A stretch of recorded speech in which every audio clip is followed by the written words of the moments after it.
Naturally, you want to estimate the amount of return you will get as a result of investing in a security, and this tutorial will show you how. We'll talk about things like par, coupon, and accrued interest.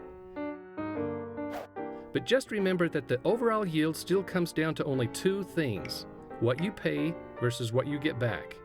This keeps everything much simpler. For our example, let's take a look at this 12-month corporate bond issued by Caterpillar. 10 units at the face value of $1,000 each means the total par amount will equal $10,000.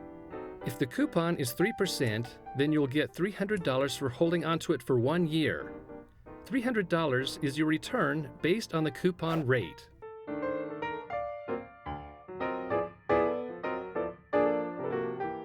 Now, if you pay the price of $102 per unit, which means $1,020 for each of the 10 units, then you bought at a premium, because this is $200 more than the $10,000 principal you will get back at the end of the year when the bond matures. Paying $200 extra is a $200 loss.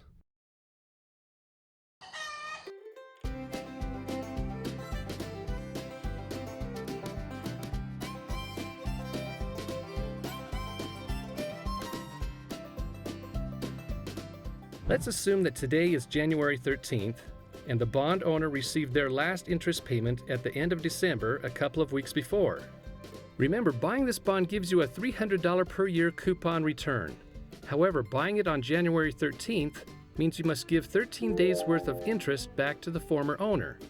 If $300 is the amount of return you get in 1 year, then $300 divided by 365 means you'll get 82 cents interest per day.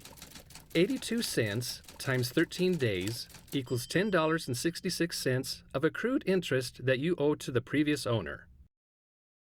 So your total gain is $300, and your total out-of-pocket expenses for buying the bond at a premium and paying the accrued interest are $210.66. The difference between these is $89.34. This is your overall gain, the total amount of return after expenses you will get as a result of buying and keeping the bond for a full year.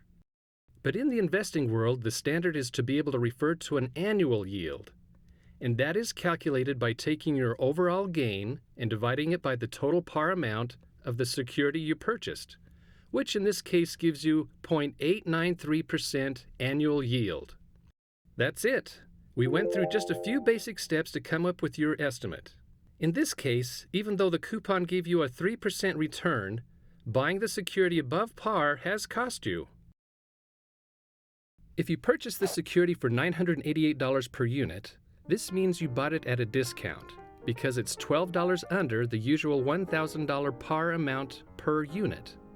$12 times 10 units means you've saved $120. We already determined in the earlier example that your accrued interest is $10.66, so your overall yield is $409.34. This divided by the total par amount gives you 4.09% annual yield. Well, now you've seen the yield calculated twice, and you've seen what a difference the purchase price can make on the final annual yield estimate. Keep in mind, there can be other factors such as compounding interest that may need to be considered to obtain the precise yield on your investments. But following these basic steps will hopefully get you close to your estimated yield when buying a bond. Thanks for watching our tutorial. Check out our other Zions Direct tutorials on our YouTube channel.